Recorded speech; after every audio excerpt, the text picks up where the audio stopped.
Hello students, कैसे हैं आप सभी लोग। आई होप आप सभी बहुत बढ़िया होंगे। तो चलिए फिर आज का लेक्चर शुरू करते हैं।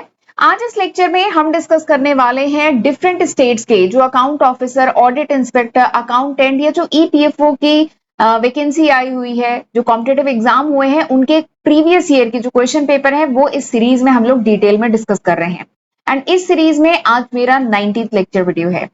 ठीक है, जो 2023 में, 24 में, 25 में जो डिफरेंट क्वेश्चन पेपर आए हुए हैं उनका डिटेल में सॉल्यूशन जो है वो इन वीडियो सीरीज में मैं डिस्कस कर रही हूँ।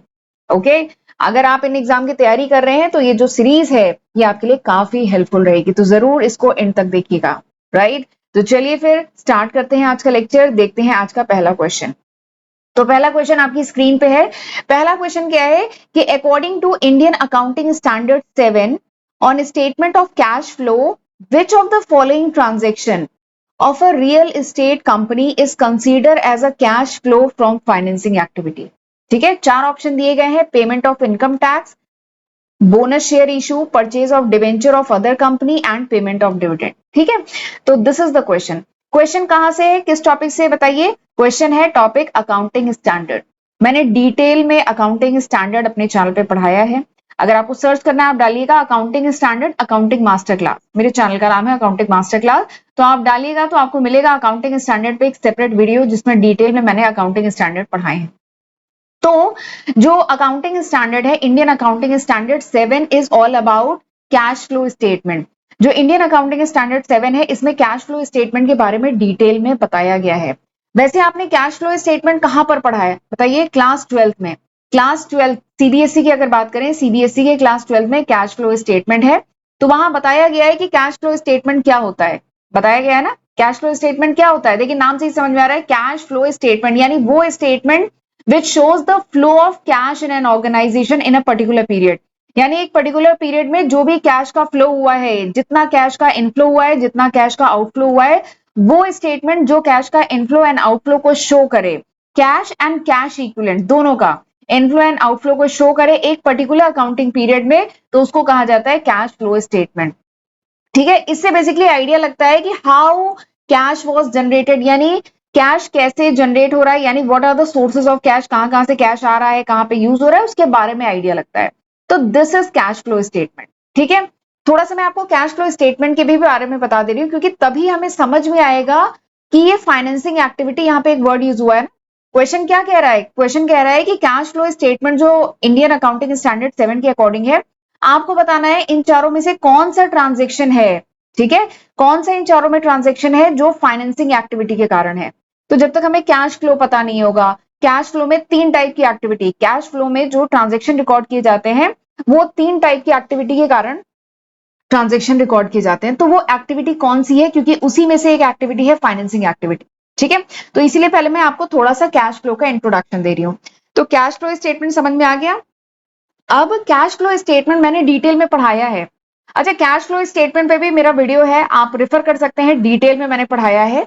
ठीक है, इवन क्लास 12 की एक सेपरेट प्लेलिस्ट बनी हुई है जिसमें क्लास 12 के सारा ही टॉपिक मैंने कवर किया है। तो कैश फ्लो स्टेटमेंट जब मैंने पढ़ाया था आपको बताया था कि जो कैश फ्लो है इसको क्लासिफाई किया गया है into cash flow from operating activity, cash flow from investing activity, cash flow from financing activity. ठीक है, तो ये तीनों एक्टिविटी क्या होती है ये आपको पता होना चाहिए, तभी आप उसमें से फाइनेंसिंग एक्टिविटी आइडेंटिफाई कर पाएंगे कि इन तीनों में से फाइनेंसिंग एक्टिविटी कौन सी है। ठीक है, तो पहला क्या है, cash flow from operating activity, यानी ऑर्गेनाइजेशन का जो नॉर्मल ऑपरेशन है, नॉर्मल बिजनेस है, नॉर्मल जो रेवेन्यू जनरेटिंग एक्टिविटी है, उसके कारण जो कैश फ्लो हो, that is called cash flow from operating activity. अगला क्या है, cash flow from investing activity. इसका मतलब क्या है कि जो इन्वेस्टमेंट है, इन्वेस्टिंग एक्टिविटी मतलब ऑर्गेनाइजेशन बहुत सारे इन्वेस्टमेंट भी करती है, इन्वेस्टमेंट को सेल भी करती है, तो वो जो ट्रांजेक्शन होते हैं वो इसमें आते हैं। अगर कोई भी लॉन्ग टर्म इन्वेस्टमेंट परचेज किया जाए, लॉन्ग टर्म एसेट परचेज किया जाए या सेल किया जाए, तो वो इसमें आएगा इन्वेस्टिंग एक्टिविटी। फाइनेंसिंग एक्टिविटी यानी ऑर्गेनाइजेशन अगर कोई भी ऐसी एक्टिविटी करे जिससे ऑर्गेनाइजेशन के कैपिटल स्ट्रक्चर में चेंज आए, ठीक है, साइज एंड कंपोजिशन चेंज हो। ठीक है, अगर कोई शेयर वगैरह इशू करे, डिबेंचर वगैरह इशू करे या रिडीम करे, इस टाइप की चीजें हो रही है तो वो फाइनेंसिंग एक्टिविटी में आएगा। तो कैश फ्लो इन तीन कैटेगरी में डिवाइड किया जाता है कैश फ्लो स्टेटमेंट में। अब चलिए एक एक, तो मैंने आइडिया दे दिया फाइनेंसिंग एक्टिविटी मतलब कि ऑर्गेनाइजेशन जो फंड जैसे कह लीजिए बोरो कर रही है या शेयर इशू करके जो फंड रेज कर रही है, तो वो सब फाइनेंसिंग एक्टिविटी में आता है। बेसिकली ऑर्गेनाइजेशन अपना जो फाइनेंस कर रही है अपना ऑपरेशन कहां से, तो उससे रिलेटेड जो एक्टिविटी होती है वो फाइनेंसिंग एक्टिविटी में आता है। ठीक, अब ये चार ऑप्शन आपको दिए गए हैं, ठीक है, एक एक करके सबको देखते हैं। पहला क्या है, पेमेंट ऑफ इनकम टैक्स। तो पेमेंट ऑफ इनकम टैक्स किस में आता है, ऑपरेटिंग, इन्वेस्टिंग की फाइनेंसिंग। तो पेमेंट ऑफ इनकम टैक्स ना वैसे ऑपरेटिंग एक्टिविटी है, ये नॉर्मल बिजनेस के जो रेवेन्यू जनरेटिंग मतलब उससे रिलेटेड है ना। तो पेमेंट ऑफ इनकम टैक्स यानी ऑर्गेनाइजेशन ने रेवेन्यू कमाया उस पर इनकम टैक्स पे कर रहा है, तो नॉर्मली इसको ऑपरेटिंग एक्टिविटी में रखा जाता है। अगला क्या है, बोनस शेयर इशू। जब कंपनी बोनस शेयर इशू करती है तो इसमें कोई कैश का ट्रांजेक्शन ही नहीं होता है, तो ये तो किसी में भी नहीं जाएगा। अगला क्या है, purchase of debenture of other company. अगर कंपनी ने किसी दूसरी कंपनी के डिवेंचर परचेज किया है तो बताइए वो कौन सी एक्टिविटी होगी, वो होगी इन्वेस्टिंग एक्टिविटी। ठीक है, तो ये तीनों तो है नहीं, तो हमें वैसे भी समझ में आ गया कि ये होगा पेमेंट ऑफ डिविडेंड। वैसे भी पेमेंट ऑफ डिविडेंड, कंपनी ने शेयर इशू किया, उसके बदले में कंपनी के पास पैसे आए, बट कंपनी ने जो शेयर इशू किया है ना, तो आपको पता होगा शेयर पे कंपनी क्या देती है, डिविडेंड देती है। कंपनी को जो भी प्रॉफिट होता है वो अपने शेयर होल्डर के साथ शेयर करती है in the form of dividend. तो अगर जो पेमेंट ऑफ डिविडेंड है it is a financing activity, ये फाइनेंसिंग एक्टिविटी में आता है। ठीक है, डिविडेंड बेसिकली क्या होता है, कंपनी ने जो फाइनेंस किया है उसकी कीमत देनी पड़ेगी ना, उसकी कॉस्ट देनी पड़ेगी, तो वही डिविडेंड होता है, तो ये फाइनेंसिंग एक्टिविटी में आता है। ठीक है, तो यहाँ पे आंसर क्या है, option D is the correct answer. ठीक है, तो इस तरीके से चारों ही आपको ऑप्शन एनालाइज करने हैं। ये सब इसकी डिटेलिंग मैंने जो डिस्कस किया है वो यहाँ लिखी हुई है, एक बार इसे रीड कर सकते हैं। आगे बढ़ते हैं, अगला क्वेश्चन देखते हैं। अगला क्वेश्चन भी अच्छा क्वेश्चन है, ये क्लास 12 का ही क्वेश्चन है। क्लास 12 में टॉपिक है ना रेशियो एनालिसिस। मैं यहाँ पे लिख भी दे रही हूँ कि क्वेश्चन कहाँ से है। क्लास 12 में टॉपिक है रेशियो एनालिसिस, ठीक है, वहां से ये टॉपिक है। अकाउंटिंग रेशियोज कह लीजिए या रेशियो एनालिसिस जो टॉपिक है वहां से क्वेश्चन है। ठीक है, क्वेश्चन क्या है कि capital structure of AB limited is, एक एबी लिमिटेड है उसका कैपिटल स्ट्रक्चर आपको ये दिया गया है। इक्विटी शेयर कैपिटल 10 रुपए ईच, 20 लाख का इक्विटी शेयर कैपिटल है। 10% प्रेफरेंस शेयर 10 रुपए ईच, 4 लाख के हैं। प्रॉफिट जो है after tax at the rate 35% 7 lakh का है। Depreciation 1,20,000। Equity dividend 20%। Market price of equity share 80 रुपए। ठीक है, तो ये आपको इंफॉर्मेशन दी गई है। आपको बताना है PE ratio of the company, PE ratio निकालना है। ठीक है, ये सारी इंफॉर्मेशन आपको दी है, आपको पीई रेशियो निकालना है। तो इस क्वेश्चन में तो सबसे पहले ये बात जरूरी है कि आपको पीई रेशियो का फॉर्मूला पता हो। अगर पीई रेशियो का फॉर्मूला नहीं पता है तो क्वेश्चन तो हो ही नहीं पाएगा ना। ठीक है, एंड रेशियो एनालिसिस मैंने अपने चैनल पे डिटेल में 5 लेक्चर वीडियो में डिटेल में कुछ 20 से 25 रेशियोज हैं वो डिटेल में पढ़ाया है। ठीक है, तो सबसे पहले तो पीई रेशियो का मैं आपको फॉर्मूला बता देती हूँ। पीई रेशियो का फॉर्मूला होता है मार्केट प्राइस पर equity share divided by EPS. ठीक है, पीई रेशियो निकालने के लिए कहा गया है, पीई रेशियो क्या होता है, मार्केट प्राइस पर equity share divided by EPS. ठीक, मार्केट प्राइस पर इक्विटी शेयर क्वेश्चन में दिया है क्या, हाँ दिया है। मार्केट प्राइस पर इक्विटी शेयर क्वेश्चन में दिया है 80 रुपए, तो यहां पे तो आ गया 80। अब उसके बाद क्या है डिनोमिनेटर में ईपीएस। ईपीएस क्वेश्चन में दिया है क्या, नहीं ईपीएस नहीं दिया है, इतनी सारी इंफॉर्मेशन दी है, यहां से निकालिए ईपीएस और इसको उठा के यहां पर पुट करिए, you will get the answer. ठीक है, ये करना है हमें। ठीक, तो ईपीएस का अब हमें फॉर्मूला पता होना चाहिए। ईपीएस क्या होता है, earning per share. What is EPS, EPS is earning per share, यानी एक शेयर पे क्या अर्निंग हो रही है। तो ईपीएस का फॉर्मूला भी हमें पता होना चाहिए। तो ईपीएस का फॉर्मूला क्या होता है, प्रॉफिट आफ्टर टैक्स। ठीक है, profit after tax minus preference dividend divided by number of equity share. ठीक है, profit after tax minus preference dividend divided by number of equity share. This is the formula of EPS, ये EPS का formula है। ठीक है, ये सारे term क्या क्वेश्चन में दिए हैं, देखते हैं। पीएटी प्रॉफिट आफ्टर टैक्स दिया है, हाँ 7 लाख है दिया है। प्रेफरेंस डिविडेंड क्वेश्चन में दिया है क्या, प्रेफरेंस डिविडेंड देखिए, प्रेफरेंस शेयर दिया है 10%, 10% preference share 10 rupees each, 4 lakh के। तो ये जो 10% है ना, ये डिविडेंड का रेट है। तो 4 लाख का 10% कितना होता है, 4 लाख का 10% होता है 40,000। ठीक है, तो ये निकल के आ गया, मैं पेन का कलर चेंज करती हूँ, तो ये निकल के आ गया 40,000 क्या है, प्रेफरेंस डिविडेंड। ये जो प्रॉफिट आफ्टर टैक्स है वो कितना है, 7 लाख है। चलिए प्रॉब्लम काफी सॉल्व हो गई, ये आ गया, ये आ गया।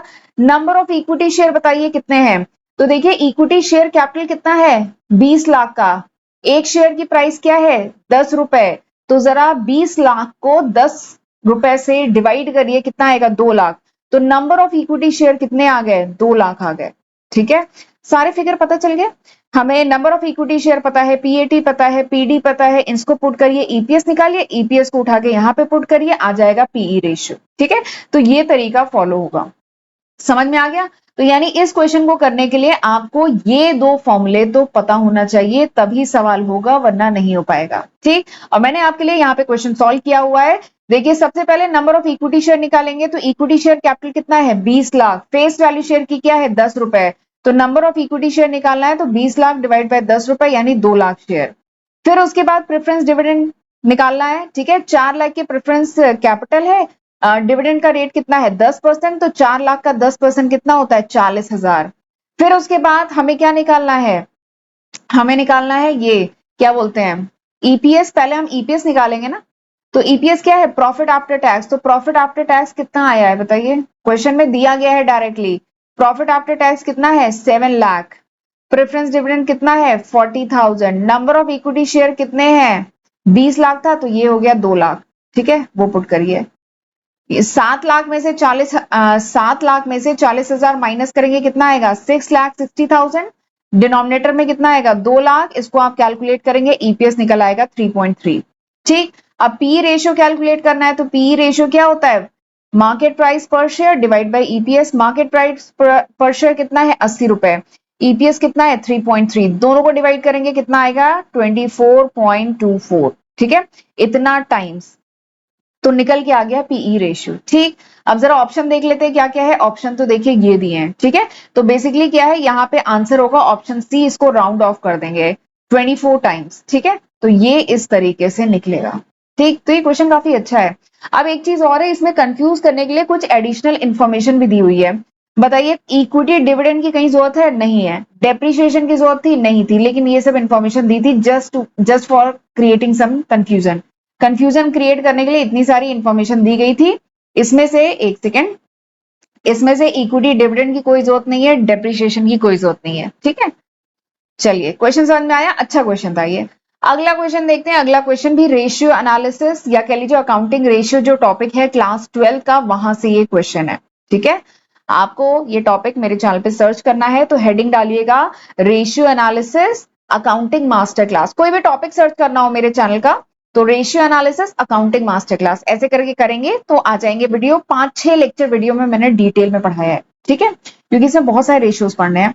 चलिए अगला क्वेश्चन देखते हैं कि price earning to growth ratio, price earning to growth ratio is used to identify. तो यहाँ पे एक और नए रेशियो की बात हो रही है, पीईजी रेशियो।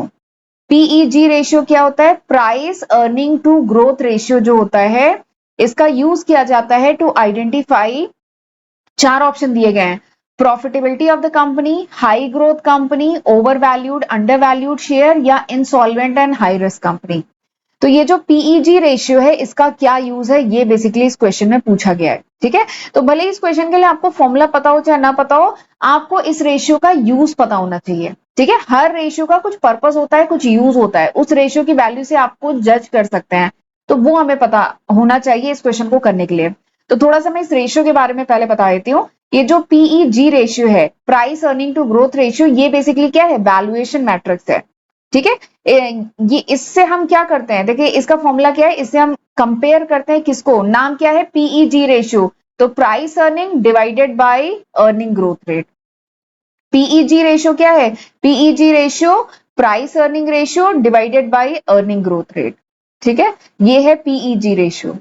समझ में आया, पीईजी रेशियो क्या है, इसका फॉर्मूला है, इसके नाम से ही इसका फॉर्मूला निकला है पीईजी, यानी पीई को करिए न्यूमरेटर में, यानी price earning ratio divided by G यानी अर्निंग ग्रोथ रेट परसेंटेज। ठीक है, तो इस कह लीजिए इसको कंपेयर करता है, यानी प्राइस अर्निंग रेशियो को कंपेयर करता है अर्निंग ग्रोथ रेट से, ये रेशियो। ठीक है, अब इस रेशियो की वैल्यू से क्या पता चलता है, इस रेशियो की वैल्यू अगर लेस देन 1 हो, पीजी की जो वैल्यू निकल के आती है, if it is less than 1, अगर ये लेस देन 1 है, इसका मतलब क्या है कि जो स्टॉक है दैट इज अंडर वैल्यूड। ये स्टॉक अंडर वैल्यूड है, आप इन्वेस्टमेंट करना चाहते हैं तो अभी कर सकते हैं, खरीदने का समय है।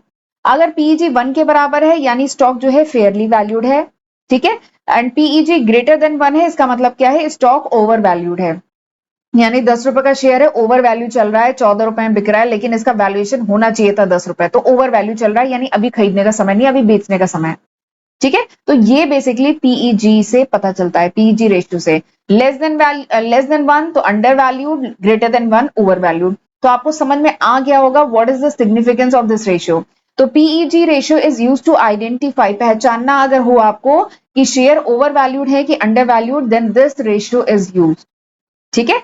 तो इसका यूज है, यानी option B is the correct answer, ठीक। बाकी जो ऑप्शन इसमें दिए गए उसको भी देख लेते हैं। बाकी ऑप्शन क्या दिया है, ये देखिए, insolvent and high risk company. क्या पीईजी रेशियो से ये पता चलता है insolvent and high risk company? तो अगर हमें इनसॉल्वेंसी वगैरह समझनी है किसी कंपनी की, तो लिक्विडिटी रेशियो है, सॉल्वेंसी रेशियो है, वो यूज किया जाता है। अगला अगला ऑप्शन आपको दिया गया है उसमें क्वेश्चन में कि हाई ग्रोथ कंपनी। तो हाँ, पीजी रेशियो से वैसे ग्रोथ के बारे में भी पता चलता है, लेकिन मेन इससे under valuation and over valuation के बारे में पता चलता है। अगला ऑप्शन जो डी दिया गया है क्वेश्चन में वो है प्रॉफिटेबल कंपनी। तो हमें किसी कंपनी की प्रॉफिटेबिलिटी फाइंड आउट करनी है, तो पीईजी रेशियो नहीं यूज होता है, उसके लिए net profit margin, ROA, ROE ratio, ये सब रेशियो यूज होते हैं, ठीक है। तो आंसर आपको समझ में आ गया होगा, option B is the correct answer. अगला क्वेश्चन देखते हैं, ये क्वेश्चन भी बहुत अच्छा है, ठीक है। क्वेश्चन क्या है, from following information related to X Y limited. एक एक्स वाई लिमिटेड कंपनी है, कुछ इंफॉर्मेशन आपको दी गई है, आपको ओपनिंग स्टॉक निकालना है। स्टॉक टर्नओवर रेशियो दिया गया है, क्लोजिंग स्टॉक दिया गया है, सेल्स दिया गया है, ग्रॉस प्रॉफिट मार्जिन दिया गया है 25%। 25% मतलब 25% ऑफ सेल्स, ठीक है। तो ग्रॉस प्रॉफिट मार्जिन है 25%, ठीक है। ग्रॉस प्रॉफिट मार्जिन है 25%, यानी ग्रॉस प्रॉफिट क्या है, 25% ऑफ सेल्स, ठीक। तो ये सारी इंफॉर्मेशन दी है, आपको ओपनिंग स्टॉक निकालना है। तो ओपनिंग स्टॉक निकालना है, क्लोजिंग स्टॉक दिया गया है, ठीक है। कैसे करें क्वेश्चन बताइए। तो देखिए, ओपनिंग स्टॉक है, ओपनिंग स्टॉक निकालना है, क्लोजिंग स्टॉक दिया है, यानी ये एवरेज स्टॉक कह लीजिए। अच्छा, पहले तो जो इन्फॉर्मेशन दी है हम उससे शुरू करते हैं, रुकिए एक मिनट। देखिए, स्टॉक टर्नओवर रेशियो दिया गया है, तो जरा स्टॉक टर्नओवर, अच्छा इसमें फॉर्मूले पता होना चाहिए। स्टॉक टर्नओवर रेशियो का फॉर्मूला क्या होता है, स्टॉक टर्नओवर रेशियो का फॉर्मूला होता है cost of goods sold divided by average stock. बस मैं एवरेज का ही वेट कर रही थी, एवरेज कहीं से मिल जाए, क्योंकि देखिए ये क्लोजिंग स्टॉक है, ओपनिंग स्टॉक पूछा गया, तो अगर हमें एवरेज पता चल जाए तो वहां से हम ओपनिंग निकाल सकते हैं। देखिए, स्टॉक टर्नओवर रेशियो का फॉर्मूला क्या है, cost of goods sold divided by average stock, ठीक। ये स्टॉक टर्नओवर रेशियो क्या है, दिया है। कॉस्ट ऑफ गुड्स सोल्ड दिया है क्या, नहीं दिया है, लेकिन हम इसे फाइंड आउट कर सकते हैं। कॉस्ट ऑफ गुड्स सोल्ड क्या होता है, कॉस्ट ऑफ गुड्स सोल्ड होता है सेल्स माइनस ग्रॉस प्रॉफिट, ठीक है। सेल्स दिया है क्या, हाँ दिया है। ग्रॉस प्रॉफिट दिया है, नहीं दिया है, पर हम निकाल सकते हैं। ग्रॉस प्रॉफिट क्या होता है, 25% ऑफ सेल्स, ठीक है। तो ग्रॉस प्रॉफिट हम निकाल सकते हैं, सेल्स हमें पता है, तो कॉस्ट ऑफ गुड्स सोल्ड निकल जाएगा। कॉस्ट ऑफ गुड्स सोल्ड को उठा के हम यहाँ पे पुट करेंगे, ठीक है। तो कॉस्ट ऑफ गुड्स सोल्ड पता है, स्टॉक टर्नओवर रेशियो पता है, तो एवरेज स्टॉक पता चल जाएगा, ठीक है। और एवरेज स्टॉक होता क्या है, एवरेज स्टॉक होता है opening stock plus closing stock divided by 2। तो यहाँ पे क्लोजिंग पता है, एवरेज स्टॉक पता है, तो यहां से ओपनिंग स्टॉक निकलेगा। तो ये लॉजिक यूज करेंगे, ठीक है। ये बात समझ में आई, एक बार फिर से बताती हूँ। देखिए, सबसे पहले तो जो क्वेश्चन में इंफॉर्मेशन दी है उसके फॉर्मूले लिखने शुरू करिए, तो वहीं से आइडिया मिलेगा। देखिए, स्टॉक टर्नओवर रेशियो दिया है, तो स्टॉक टर्नओवर रेशियो का फॉर्मूला होता है cost of goods sold divided by average stock, ठीक है। अब देखिए इसमें क्या क्या दिया है, ये दिया हुआ है, एवरेज स्टॉक दिया है क्या, नहीं दिया है। कॉस्ट ऑफ गुड्स सोल्ड दिया है, नहीं दिया है, लेकिन हम फाइंड आउट कर सकते हैं। कॉस्ट ऑफ गुड्स सोल्ड का फॉर्मूला क्या होता है, sales minus gross profit. Sales दी है क्या, हाँ दी है, 30 लाख। ग्रॉस प्रॉफिट दिया है क्या, हाँ, यहां से निकाल सकते हैं। ग्रॉस प्रॉफिट क्या होता है, 25% ऑफ सेल्स। तो ये पता है, ये पता है, कॉस्ट ऑफ गुड्स सोल्ड निकालो, उसको उठा के यहाँ पे पुट करो, तो एवरेज, यहाँ cost of goods sold put करो, ये पता है, तो एवरेज स्टॉक यहां से निकालो और एवरेज स्टॉक उठा के इस तीसरे फॉर्मूले में पुट करो। क्लोजिंग स्टॉक क्वेश्चन में दिया है, ओपनिंग यहां से निकल जाएगा। तो ये लॉजिक हम यूज करेंगे, ठीक है। तो अब चलिए क्वेश्चन करना शुरू करते हैं। सबसे पहले ग्रॉस प्रॉफिट निकाले, तो ग्रॉस प्रॉफिट क्या है, ग्रॉस प्रॉफिट है 25% ऑफ सेल्स। सेल्स कितनी है, 30 लाख की सेल है, तो 30 लाख का 25% कितना हुआ, 7,50,000। तो ये निकल गया आपका ग्रॉस प्रॉफिट। अब इससे निकालेंगे कॉस्ट ऑफ गुड्स सोल्ड। तो कॉस्ट ऑफ गुड सोल्ड क्या होता है, sales minus gross profit, gross profit उठा के ये पुट किया, सेल्स कितनी है 30 लाख, ठीक है 30 लाख, 30 लाख की सेल्स है, ग्रॉस प्रॉफिट इतना है, तो कॉस्ट ऑफ गुड सोल्ड 22,50,000, ठीक है। तो हमारा ये निकल के आ गया कॉस्ट ऑफ गुड सोल्ड। अब ये जो स्टॉक टर्नओवर रेशियो दिया है इसका यूज करेंगे, तो स्टॉक टर्नओवर रेशियो क्वेश्चन में कितना दिया है 10, कॉस्ट ऑफ गुड सोल्ड अभी निकाला हमने कितना 22,50,000, एवरेज स्टॉक पता है क्या, नहीं, यही तो हमें फाइंड आउट करना है। तो यहां से एवरेज स्टॉक निकाला कितना आया 2,25,000, कैलकुलेशन करेंगे कुछ नहीं, सिंपली ये दोनों कट जाएगा 2,25,000, ठीक। एवरेज स्टॉक का फॉर्मूला क्या है, opening plus closing divided by 2। Closing question में दी है क्या, हाँ दिया है 3 लाख, ओपनिंग दी है क्या, नहीं, यही तो फाइंड आउट करना है, एवरेज दिया है क्या, हाँ दिया नहीं है, हमने ये फाइंड आउट किया है 2,25,000, ठीक है। अब इसको आप कैलकुलेट करेंगे, यू विल गेट 1.5 लाख, ठीक। 1.5 लाख क्या ऑप्शन में है क्या, हाँ option B is the correct answer, ठीक है। तो इस तरीके से क्वेश्चन होगा, बहुत अच्छा क्वेश्चन था ये। चलिए आगे बढ़ते हैं अगले क्वेश्चन पे। अगला क्वेश्चन जो है ना, अकाउंटिंग स्टैंडर्ड जो टॉपिक है, वैसे क्लास 11th में जब आप अकाउंटिंग शुरू करते हैं, अकाउंटेंसी पढ़ना शुरू करते हैं, तो पहले यूनिट में ही अकाउंटिंग स्टैंडर्ड का इंट्रोडक्शन है। ये जो क्वेश्चन है ना, ये आपको लर्न करने वाला क्वेश्चन है, मतलब आपको पता होना चाहिए, यहाँ पे लॉजिक नहीं, मतलब जैसे नहीं ये वाला कैलकुलेशन वाला क्वेश्चन था, यहाँ पे तो आपको पता होना चाहिए। क्वेश्चन क्या है कि मैच कराना है लिस्ट 1 को लिस्ट 2 से। एक्चुअली जो डिफरेंट अकाउंटिंग स्टैंडर्ड होते हैं वो डिफरेंट टॉपिक, डिफरेंट एस्पेक्ट से रिलेटेड होते हैं। तो आपको बताना है अकाउंटिंग स्टैंडर्ड 33 किससे मैच होगा, 34, 36, 116 किससे मैच होंगे। इधर ऑप्शन है lease, impairment of asset, interim financial reporting, earning per share, तो यहाँ पे आपको मैच कराना है। तो यहाँ पे सिंपली आपको लर्न करना होगा कि हर अकाउंटिंग स्टैंडर्ड जो है वो किससे रिलेटेड है, ठीक। तो अच्छा एक चीज और है, कुछ कॉमन अकाउंटिंग स्टैंडर्ड है जिनका यूज बहुत ज्यादा होता है, जो अधिकतर कॉम्पिटेटिव एग्जाम में पूछे जाते हैं, तो उसकी लिस्ट भी मैं आपके साथ शेयर कर रही हूँ। वैसे मैं आपको बता दूं, ये जो लीज है this is related with accounting standard 116, impairment of asset is related with accounting standard 36, interim financial reporting is related with accounting standard 34, earning per share is related with accounting standard 33, ठीक है। तो ये common structure है, ये मतलब ये इससे related है, तो ये आपको लर्न ही करने पड़ेंगे, कोई दूसरा ऑप्शन नहीं है। वैसे यहाँ पे आंसर क्या है 4321, option B is the correct answer, ठीक। बट इसके साथ जरा मैं आपको ये बता देती हूँ कुछ इंपॉर्टेंट इंडियन अकाउंटिंग स्टैंडर्ड जो जनरली एग्जाम में पूछे जाते हैं। जैसे accounting standard 1, it is related with presentation of financial statement, ठीक है। कुछ है जो बार बार रिपीट होते हैं, तो उनको जरूर लर्न करके जाइएगा, क्योंकि इसमें तो डायरेक्टली पूछा गया है, ये याद होगा तो कर लेंगे, नहीं याद है कुछ नहीं कर सकते। अकाउंटिंग स्टैंडर्ड 2 इन्वेंट्री से रिलेटेड है। 7 कैश फ्लो स्टेटमेंट, अभी इसी में पहला क्वेश्चन ही इससे रिलेटेड था। जो 7 है वो statement of cash flow statement से रिलेटेड है, ठीक है। जो 8 है वो accounting policy change in accounting estimate से है related. Accounting standard 10 event after periodic period है। 12 income tax, 16 plant property and equipment, 19 employ benefit, 21 effect of change in foreign exchange rate, ठीक है। 23 borrowing cost, 24 related party disclosure, 32 financial instrument presentation, 33 earning पर share, 34 interim financial reporting, 36 impairment of asset, 37 provision contingency liability and contingent asset, 38 intangible asset, 40 investment property, 115 revenue from contract with customer, 116 lease, ठीक है। तो इस तरीके से ये जो different accounting standard है ये डिफरेंट टॉपिक से रिलेटेड है, और ये आपको लर्न करने पड़ेंगे, दूसरा कोई रास्ता नहीं है, ठीक है। 116 किससे है, लीज जो यहाँ पे पूछा गया है। 33 किससे है, अर्निंग पर शेयर जो पूछा गया है। 34 किससे है, इंटरिम फाइनेंशियल रिपोर्टिंग पूछा गया है। 36 इम्पेयरमेंट ऑफ एसेट, तो ये 4 यहाँ पे पूछे गए हैं, और ये कुछ कॉमन है जो अधिकतर पूछे जाते हैं, तो इतना थोड़ा सा लर्न कर लीजिएगा तभी क्वेश्चन हो पाएगा, ठीक है। तो चलिए फिर आज का लेक्चर वाइंड अप करते हैं, अब हम मिलेंगे अगले पार्ट में, अगला जो हमारा लेक्चर नंबर 20 होगा उसमें मिलेंगे। तो तब तक जितने मैंने क्वेश्चन कराए हैं उतने पढ़िएगा, प्रैक्टिस करिएगा और क्वेश्चन की, ठीक है। तो चलिए मिलते हैं अगले लेक्चर वीडियो में, तब तक अपना ध्यान रखिएगा। God bless you.